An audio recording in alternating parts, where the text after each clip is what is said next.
നമ്മൾ അടുത്ത ക്വസ്റ്റ്യനിലേക്ക് പോവുകയാണ്. Question number 8. Let us consider an endothermic reaction. അപ്പോഴേ നമുക്ക് മനസ്സിലായി ചാപ്റ്റർ തെർമോഡൈനാമിക്സ് ആണ്. ബാക്കി കൂടി വായിക്കുമ്പോൾ ടോപ്പിക് മനസ്സിലാകും. ടോപ്പിക് എന്ന് പറയുന്നത് സ്പോണ്ടേനിറ്റി ആണ്, അല്ലെങ്കിൽ ഗിബ്സ് എനർജി സ്പോണ്ടേനിറ്റിയുമാണ്. Which is non-spontaneous at the freezing point of water. However, the reaction is spontaneous at boiling point of water. Choose the correct option എന്നാണ് ചോദ്യം. എടാ പറഞ്ഞിരിക്കുന്നത് റിയാക്ഷൻ എൻഡോതെർമിക് ആണ്. അപ്പൊ എൻഡോതെർമിക് ആണ് എങ്കിൽ ഡെൽറ്റ എച്ച് എന്തായിരിക്കണം? പോസിറ്റീവ് ആയിരിക്കണം, അല്ലെ?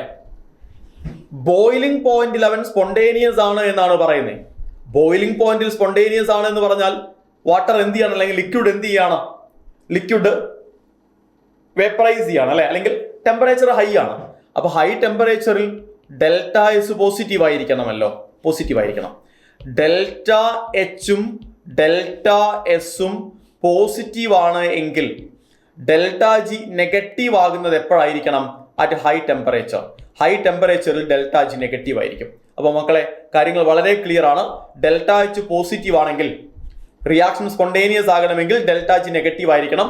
ഡെൽറ്റ ജി നെഗറ്റീവ് ആകണമെങ്കിൽ delta S must be positive. അപ്പൊ ഡെൽറ്റ എച്ച് പോസിറ്റീവ് ആണ്, ഡെൽറ്റ എസും പോസിറ്റീവ് ആണ്. Option 1 is the right answer.